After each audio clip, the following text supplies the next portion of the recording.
Swayam Prabha. Digital India. Educated India.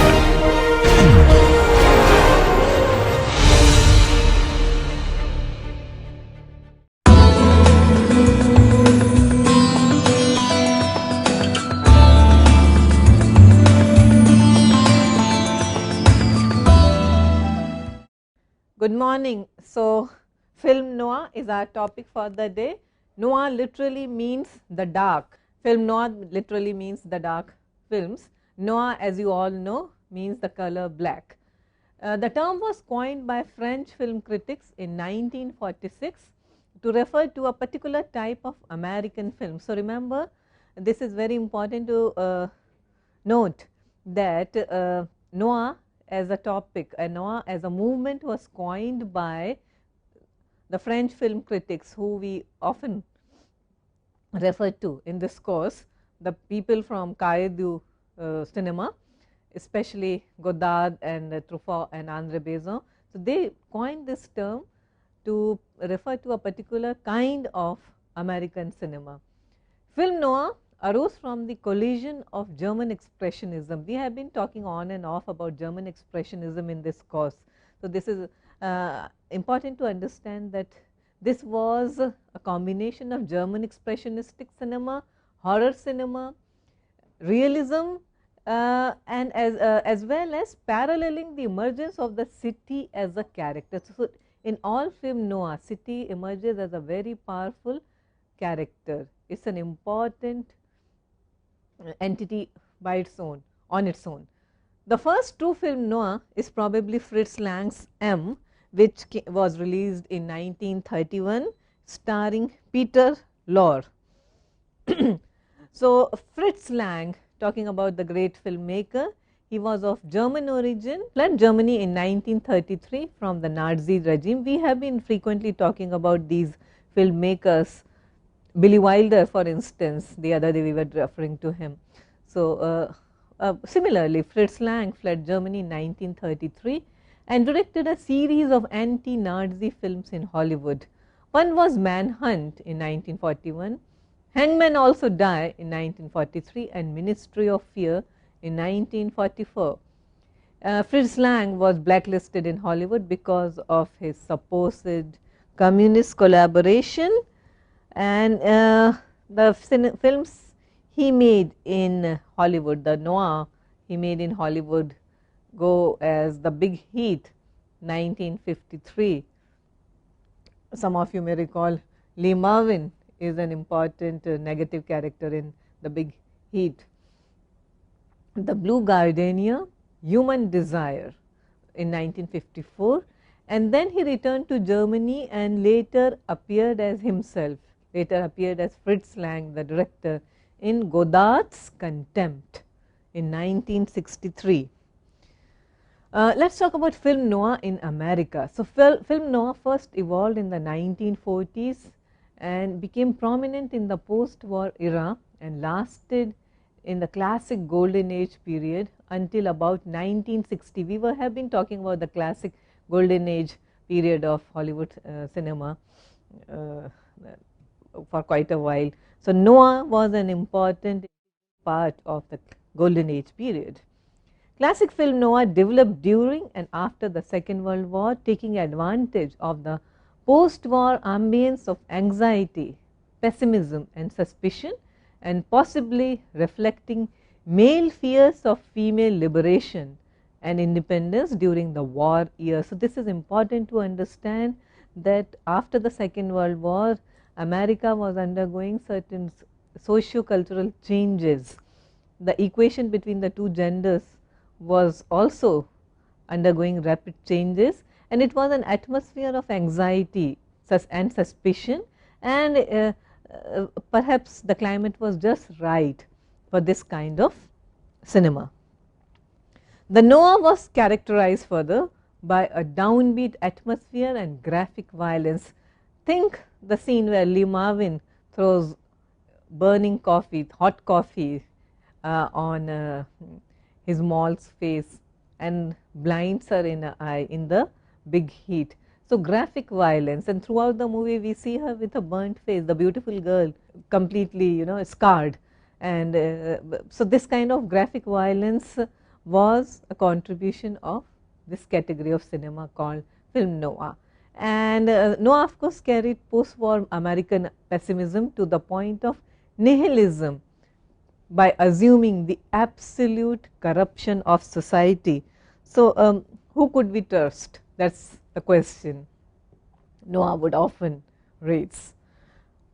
So coming to a standard plot in noir, a film noir was often developed around a cynical, hard-boiled, hard-hearted, disillusioned male character, and most frequently these characters would be played by Robert Mitchum, Fred McMurray, and even Humphrey Bogart, who encountered a beautiful but promiscuous, immoral, double-dealing and seductive femme fatale. So femme fatale is another important character of noir. Femme fatale, as we all know, literally means a woman who is a killer, and in other words, a deadly woman.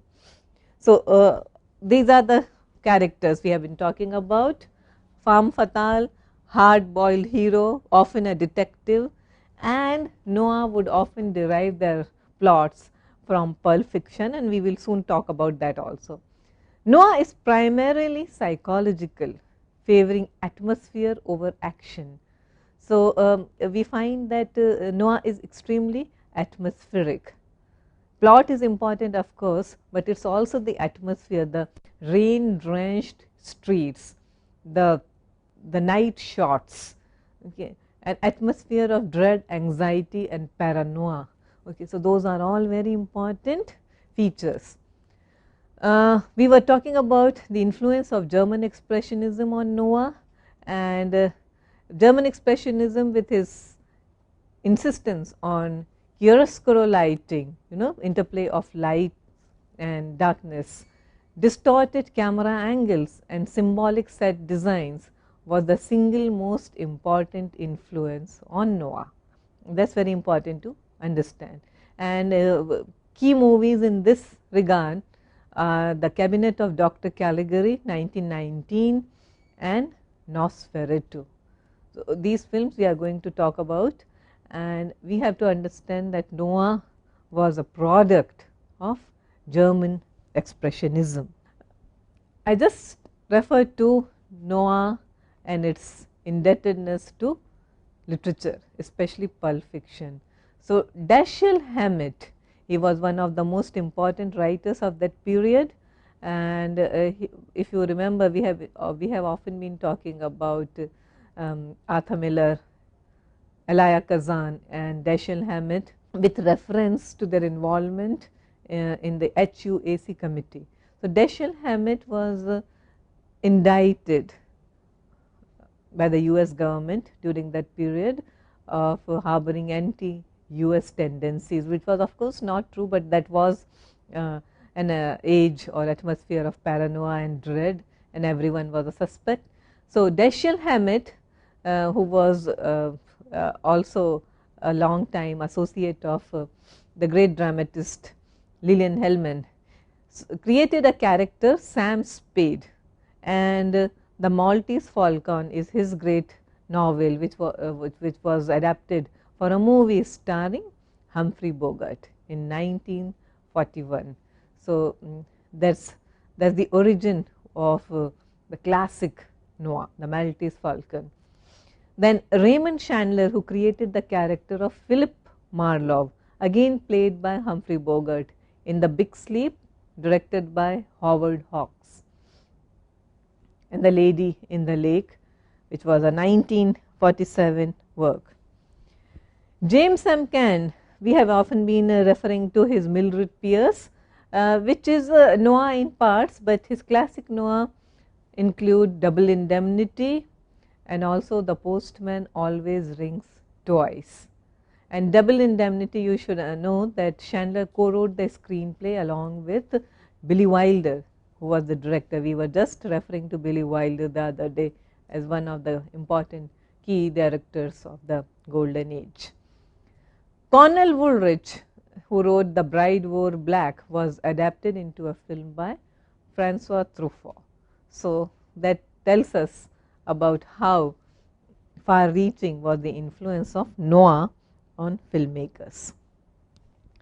More than a genre, noir is a style. It's a movement, but more importantly, it's a style, an important visual style.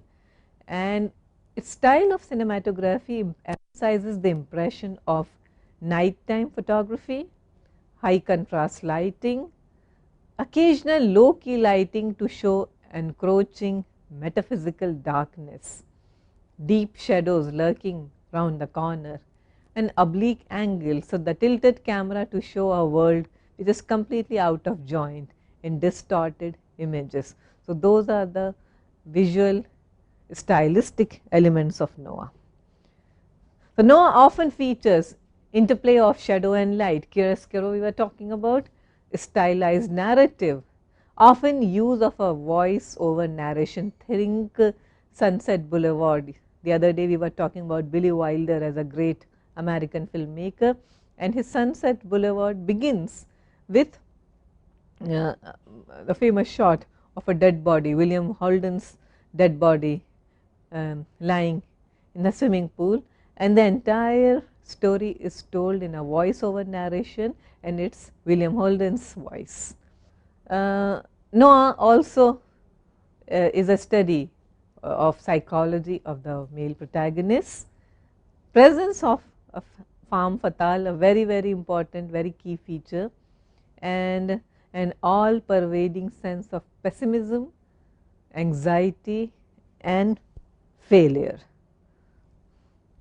Billy Wilder's Double Indemnity, starring Fred MacMurray and Barbara Stanwyck, is an important movie, 1944, also starring Edward G. Robinson, which was a classic, an extremely successful movie. Noir themes often focus on the haunted past of the protagonist. So noir protagonists are always escaping some past burden or a traumatic incident. There is a theme of hideout, seeking concealment in dimly lit rooms and dark alleys. The bottom line is, one cannot escape one's past, no matter how much they try. Also, life is a fatalistic nightmare. There is no escape, no exit. So this is the basic underlying philosophy of noir. As we were talking about, let's revise the archetype characters in noir. So the truth seeker, often the detective, officer of the law, hard-boiled. So he's the truth seeker. Think Sam Spade's character in The Maltese Falcon, and you will understand that the hero is a hard-boiled detective. He is also officer of the law, and he is a truth seeker. The hunted, an outsider, possibly also the hero, but often the misfit, the outsider. Corrupt cop, think Orson Welles' character in A Touch of Evil. Okay? So noir often banged on an all-pervading sense of corruption and pessimism, and who better than a corrupt cop, representative of law and order going awry. Femme fatale, of course, we are all familiar with the idea of femme fatale, the deadly woman, seductive, mysterious, always in control. Think Lana Turner in The Postman Always Rings Twice. Think Barbara Stanwyck in Double Indemnity. Marilyn Monroe in Niagara is one of her prime examples of femme fatale. Although Marilyn was always known as a great comic actor, she has also acted in a movie like Niagara, which capitalizes on her appeal as a femme fatale. The Big Sleep, of course, remains the classic, the mother of all noirs. We were talking about the hero as a truth seeker, and you can think of Jack Nicholson's Jake Gittes in Chinatown, where Chinatown, the metaphorical city, and it's a seat of corruption, decadence, incest, and many more corrupting things. And Jack Nicholson's character is a truth seeker who falls in love with a femme fatale as played by Faye Dunaway. We also have the concept of neo-noir. Film noir was such an important category that it couldn't be swept aside for a very long time. So soon it re-emerged, and we had movies like Usual Suspects, LA Confidential, and if you think LA Confidential, you have a corrupt cop, yes, you have hero as a truth seeker, okay, and you also have a femme fatale as played by Kim Basinger. The setting of Noah, often urban landscapes, LA, New York and San Francisco. The city, metropolis, is a location of corruption and decadence. In other words, a moral wasteland.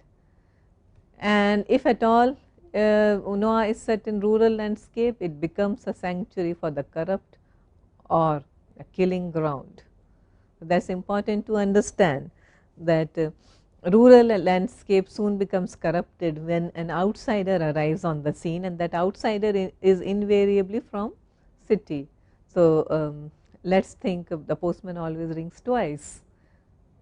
John Garfield, he arrives on the scene, the setting is small town, but with his arrival things turn for worse. We were already talking about the style, rain soaked streets, clubs, smoky bars, and think Noah, and everything is there. Let us talk about neo-noir, some of the prime examples of neo-noir. I just spoke about LA Confidential and Usual Suspects, but then you also have great movies like Fargo and Blood Simple by Coen brothers, of course, Taxi Driver, Memento, Sin City, U-Turn, Think U-Turn, Sean Penn, Nick Nolte and Jennifer Lopez, a classic love triangle with a deadly femme fatale. Mulholland Drive, The Lost Highway, is a movie by David Lynch. Insomnia, Christopher Nolan's. Shutter Island, Inception. In fact, Christopher Nolan is another master of neo-noir. So think all these films and understand how they are all characterized, how they are all marked by anxiety, disillusionment, paranoia and urban claustrophobia. So while talking about noir, the other day someone was asking me if we would be doing one of the great masters of noir and also of classic Hollywood period, Otto Preminger.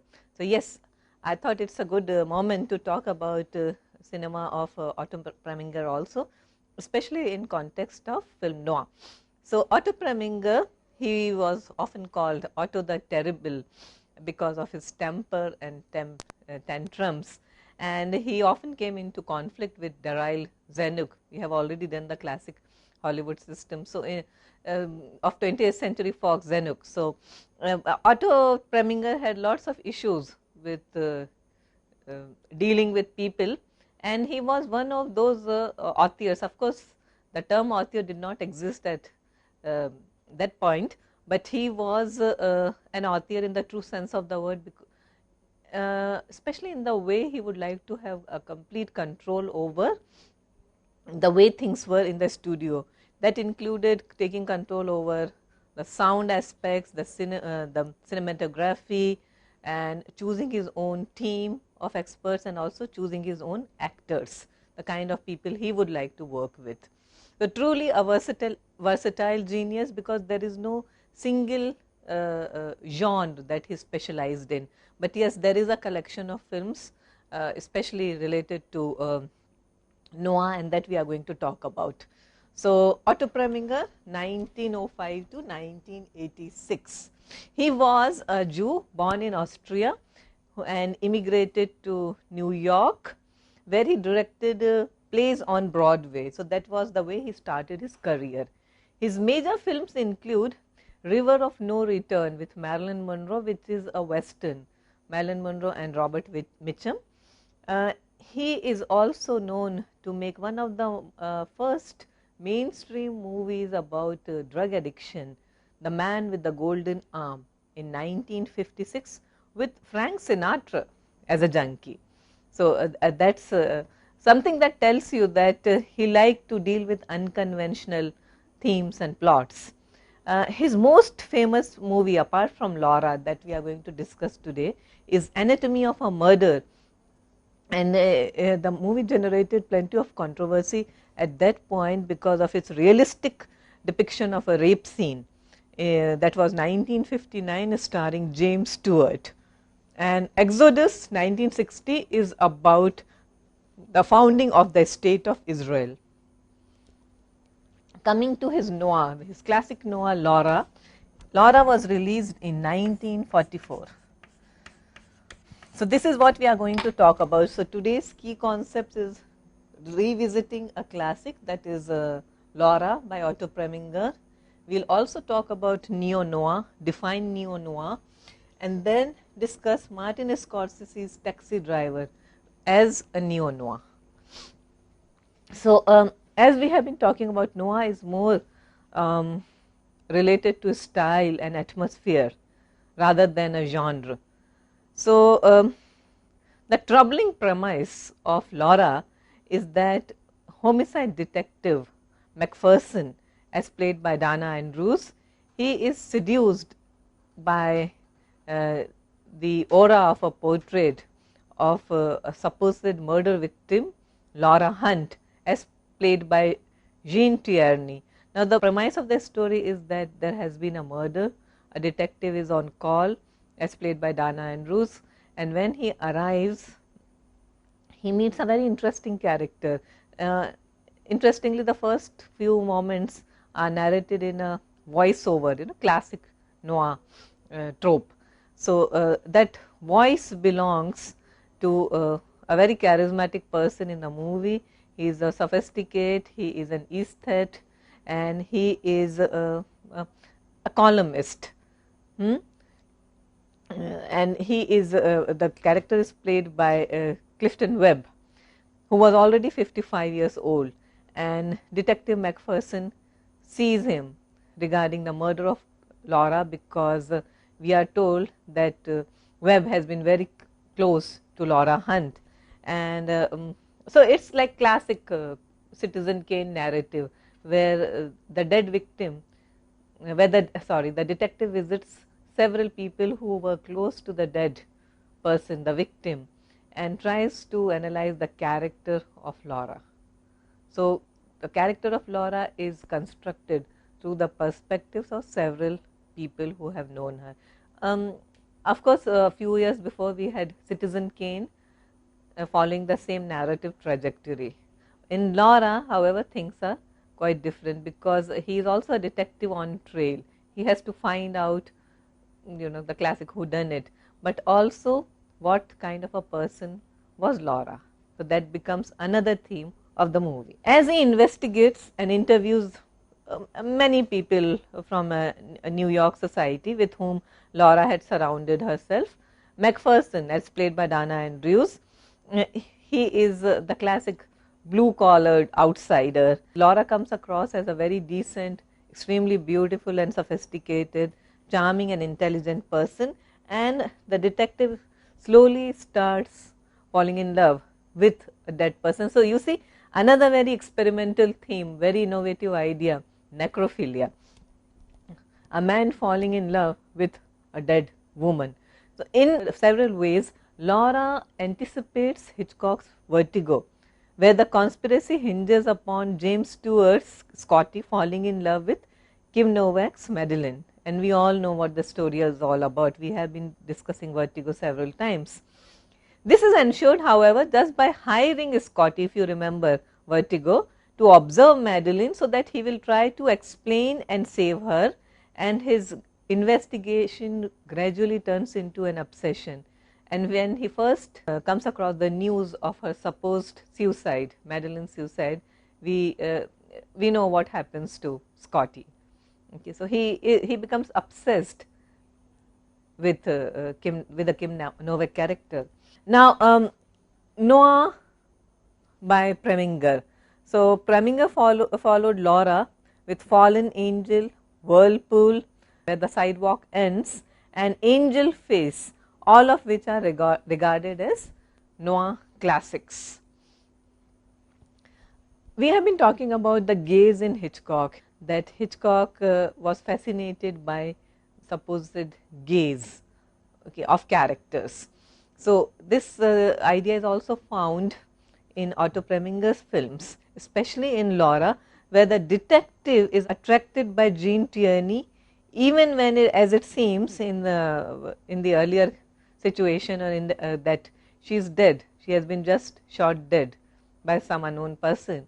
But as he gradually falls in love with her, so there is always, we find, moments where he fixes his gaze on her stunning portrait, and he becomes so obsessed with the dead woman that he even plans to buy the portrait when the estate decides to auction off her belongings. So, I'll just read you out some excerpts on Laura before we move on to neo-noir. So, this is a book called Film Noir by Jennifer Fay and Justus Neeland. Please, can you focus on this? And I am going to read an excerpt on Laura. It's a commentary on Lydecker, as we were talking about Clifton Webb's character. So, this is what the writer says.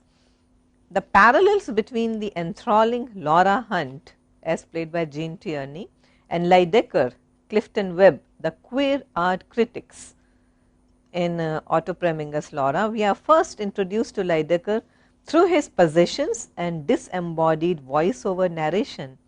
The camera smoothly tracks through his lavish apartment, revealing shimmering glass collectibles, an ornate freestanding clock, a sparkling chandelier, an exotic mass on the wall.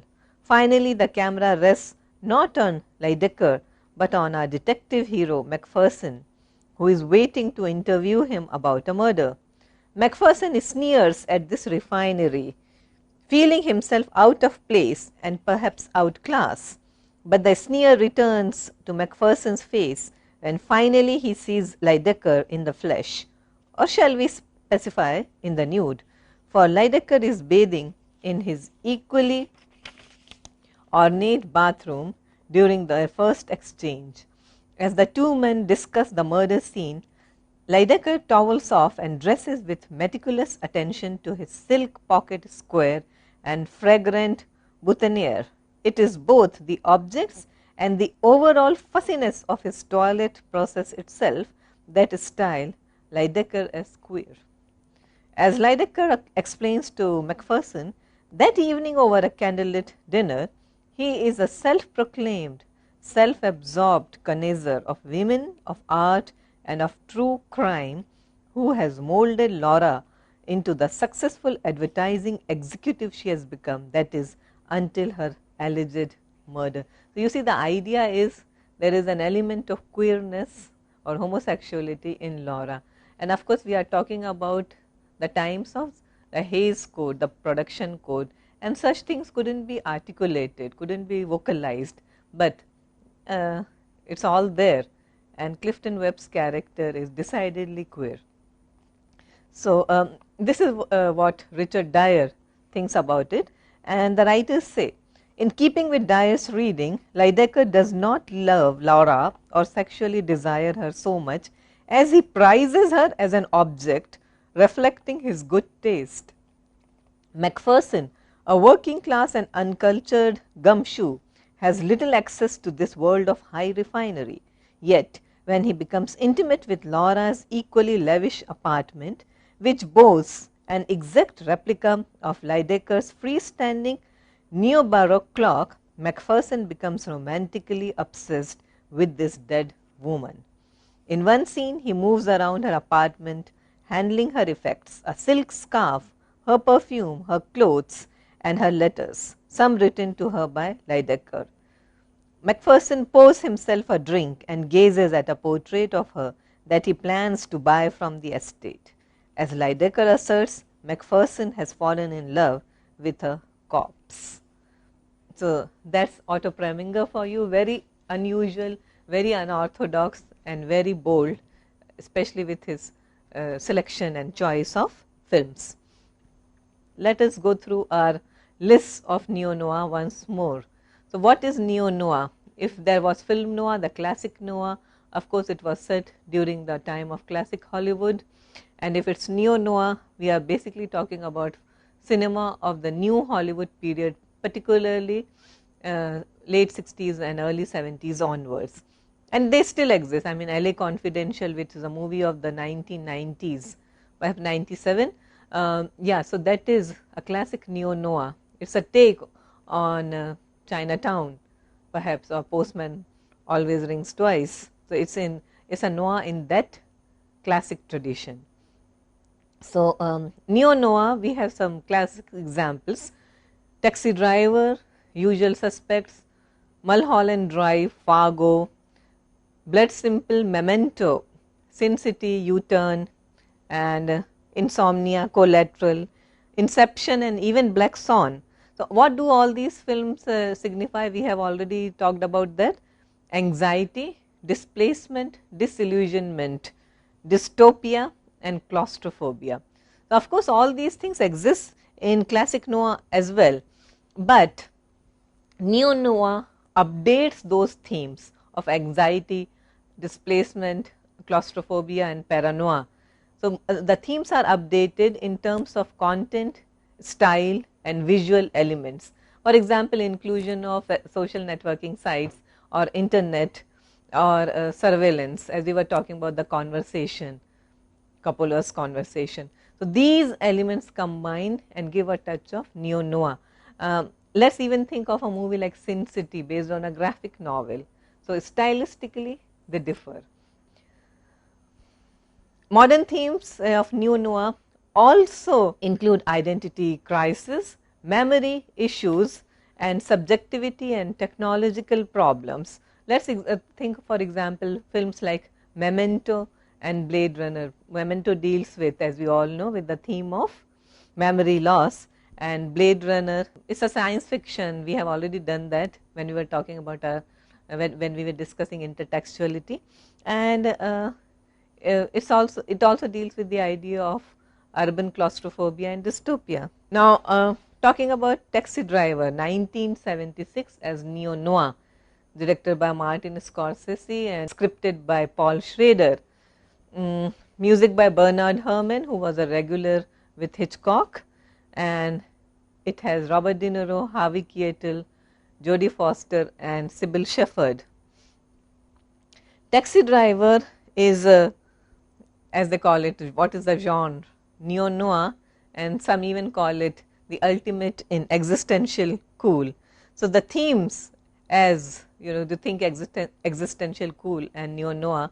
So what are the themes? Again, alienation, fragmented psyche, urban melee, and dark arena of psychology. Setting is New York, and it is partially based on Dostoevsky's Underground Man, Notes on a Underground Man, and Sartre's Nausea. If you remember, what are the memorable lines in Taxi Driver? Are you talking to me? And it is Scorsese's homage to George Stevens' Shane. Are you talking to me? Well, I am the only one here. At another point, Robert De Niro, in his voiceover, remember the opening shot, they are all animals anyway. All the animals come out at night. Someday a real rain will come and wash all this scum off the streets. Dostoevsky in Notes says, I am a sick man, and Travis Bickle, as played by De Niro in Taxi Driver, says, I think I have got stomach ulcer. Travel Bickle, even the name, traveling and bickering, of course names do matter, and Martin Scorsese calls him somewhere between Charles Manson and Saint Paul. So a very ambiguous kind of a character, and that's what we have been talking about. Noir characters are morally ambivalent. Even the car is not just a car or a taxi, it's a metallic coffin in a city full of people, but then Travis Bickle is stunningly lonely in a city full of people. So, Taxi Driver at many levels is about alienation and loneliness.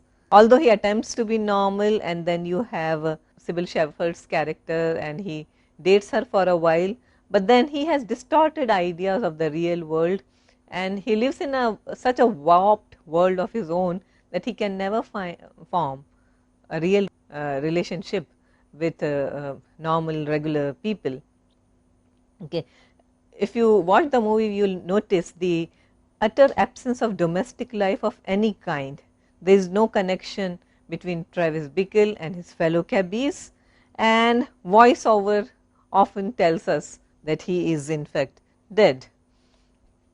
So, Scorsese's New York, like Dostoevsky's St. Petersburg, like Balzac's Paris or Dickens' London, is an urban nightmare. So, evil is pandemic in New York, and it so happened that New York of the 70s was infested with crimes of all kinds, and there was also a strike by the city cleaners during the time when Taxi Driver was being shot, and the images of rottenness and corruption and garbage, everything is extremely relevant to the movie, and they come to the fore. And the movie was shot on location. The city in fact has not been cleaned and swept for a very long time, and the garbage on screen is for real. So, the movie deals with sadomasochism, schizophrenia and paranoia, and it is a very worthy addition to the long list of neo-noir. So, we were talking about how Noah owes, or how Noah is indebted to German Expressionism. So, let us just revise what is Expressionism.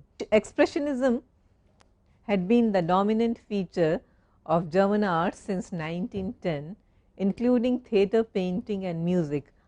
So, because of the rejection of realist modes of representation and its preoccupation with sexuality and emotional uncertainty, Expressionism can be termed as a modernist movement, and it is indeed a very integral feature of modernism.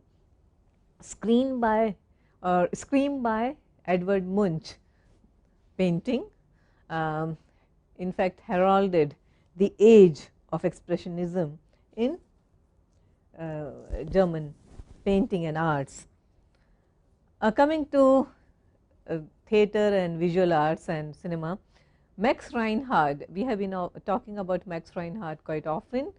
1873 to 1943, was an Austrian theatre and film director who rejected the realistic stage and searched for new expressive and emphatic ways of visual, scenic and musical representation, which led him directly to experimentation with the way of mixing the art.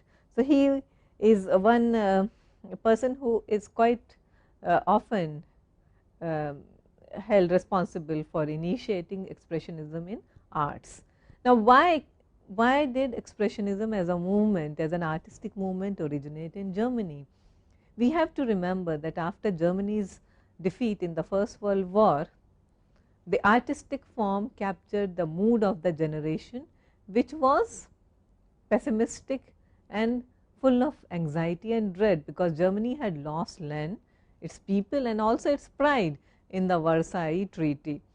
So, this setback to the collective confidence and pride gave way to general feelings of despondency, paranoia and morbidity, which found expression in its artistic forms as well.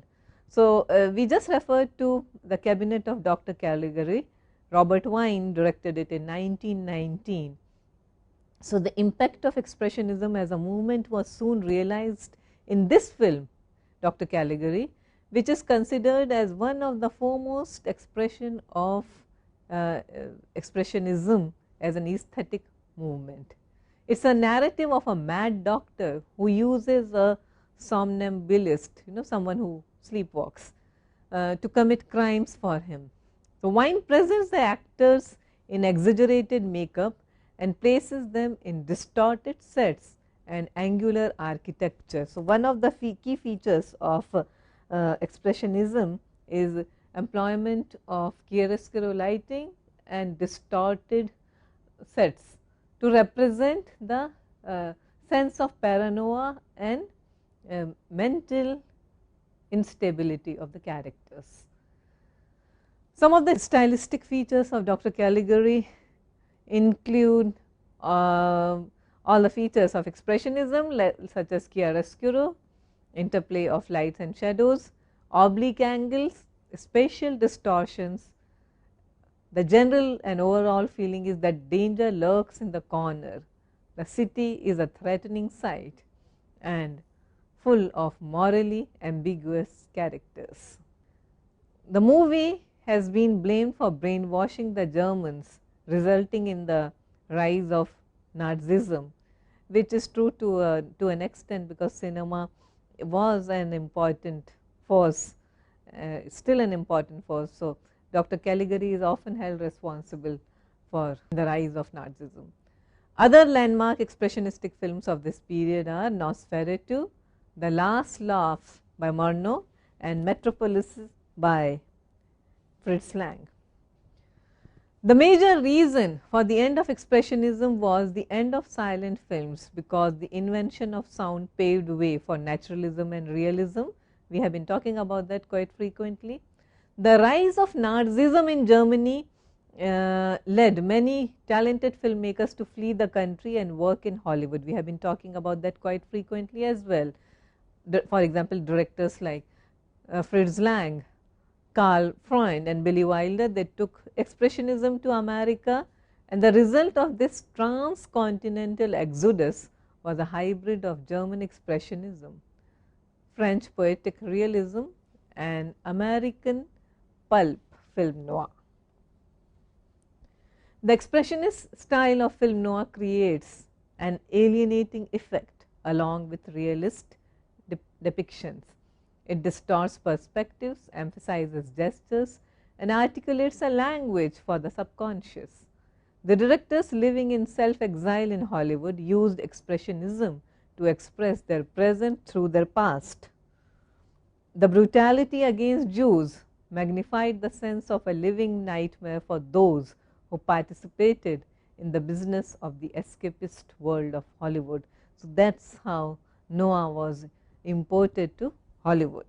A word about Murnau's Nosferatu. F.W. Murnau, considered a master expressionist along with Fritz Lang, of course, and G.W. Pebs.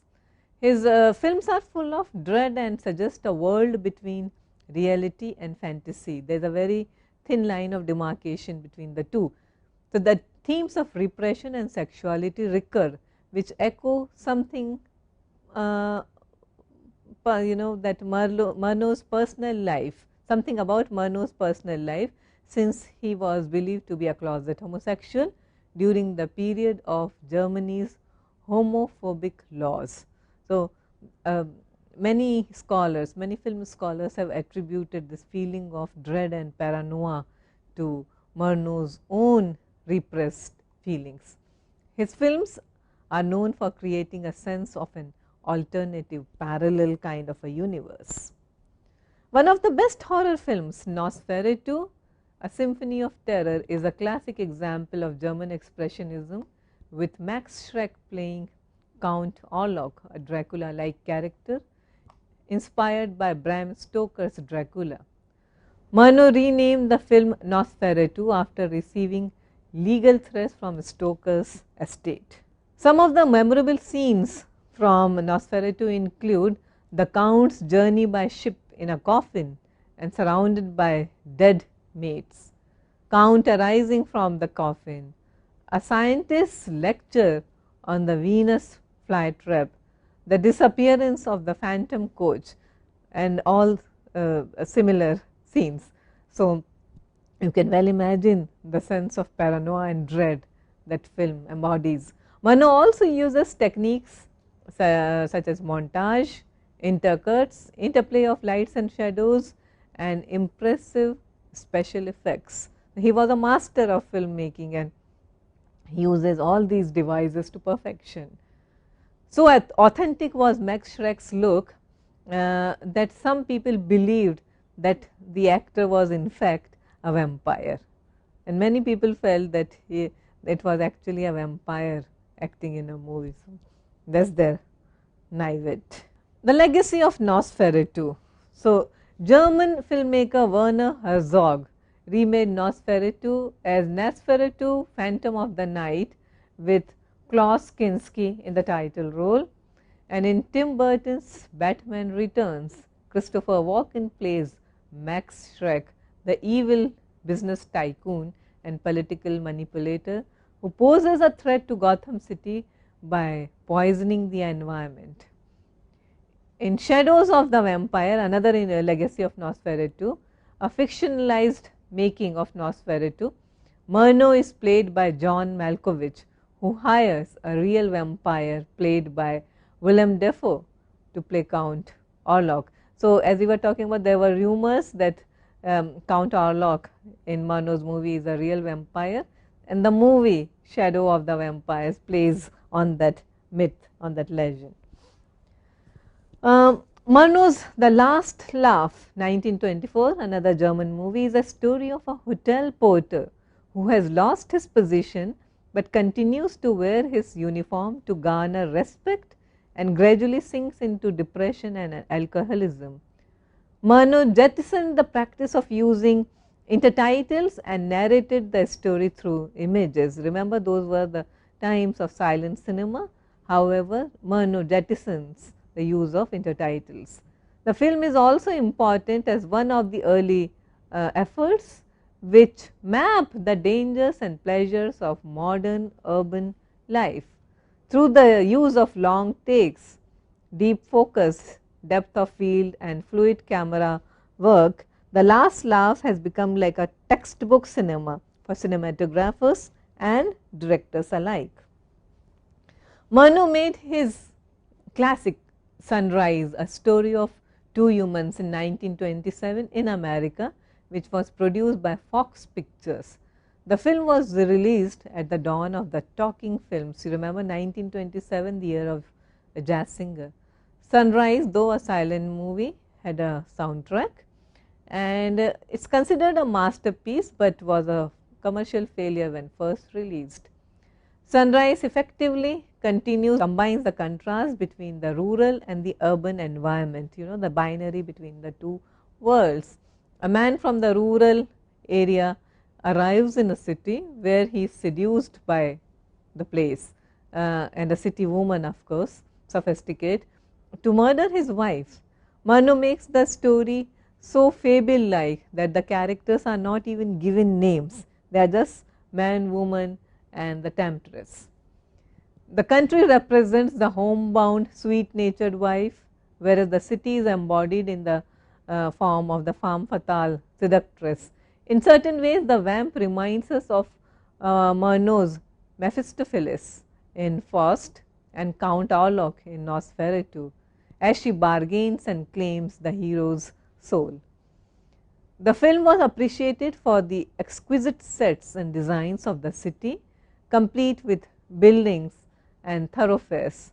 The city in Sunrise is not just a lush backdrop, but a space to explore the emotional and psychological confusion of the couple.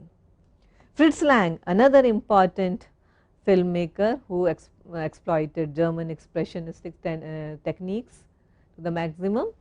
So, his films are marked by psychological terror, paranoia, morbidity and dread as recurring themes. Lang was born in Austria, where he made films such as Dr. Mabuse, Destiny, Metropolis and M, of course. Metropolis, we have been talking about Metropolis for quite a while, but let me just recap. Metropolis is recognized as the first ever science fiction film.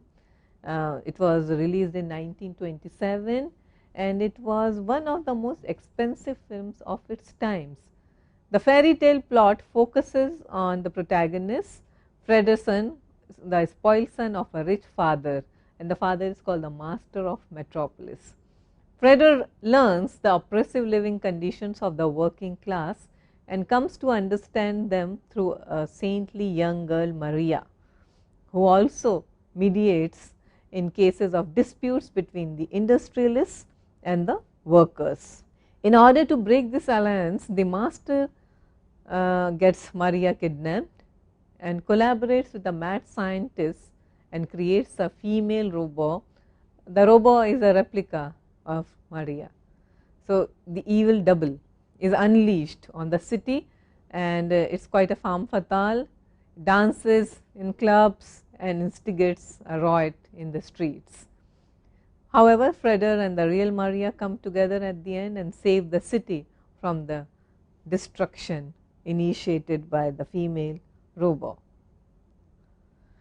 So, the stylistic features, one lasting image is of the Tower of Babel as Maria addresses the workers.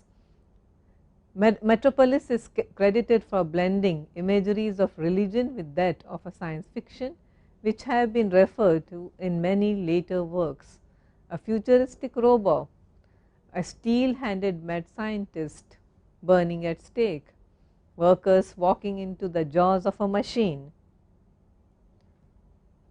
So, that is Metropolis, one of the greatest movies made by Fritz Lang. Now, Fritz Lang made classic noir, The Big Heat, starring Glenn Ford, Lee Marvin and Gloria Graham. Lang's vision of the city and its derivations gets bleaker and increasingly pessimistic. Ford plays a cop, and we are talking about the truth seeker, who is on trail of a gang headed by the crooks, and Lee Marvin is the head of these crooks. As Ford's investigation intensifies, the gangsters start putting pressures on him, and in this scenario his wife is murdered in a car explosion. With things getting personal, the hero's quest for revenge becomes more and more obsessive. And I was just talking about graphic violence, scenes of graphic violence in Noah. And in one of the most shocking images from Noah, Marvin throws scalding hot coffee on Gloria Graham, who plays his mall, and thus scarring her and blinding her in one eye. In a memorable dialogue, she says, "I guess the scar isn't so bad. Not if it's only on one side. I can always go through life sideways." As with all his films, The Big Heat is underscored by moral ambiguity and explores the darker forces that lurk underneath. So, this is what we understand by Noah. Noah as a movement never died out. It is still around us. In India, we do not have a Noahish culture, but following the forces of post-liberalization, there is an interesting crop of film noir that we have been witnessing of late. Manorama 6 Feet Under is an example, which also pays homage to Chinatown. And perhaps you can also consider Love, Sex and Dhoka as another kind of noir. So, noir as a movement, as an artistic movement, and as a stylistic movement lives on, and it owes its origin to German Expressionism. What we find today, neo-noir, Reservoir Dogs, Usual Suspects, is also a manifestation of film noir as it started in the 40s. So, thank you very much.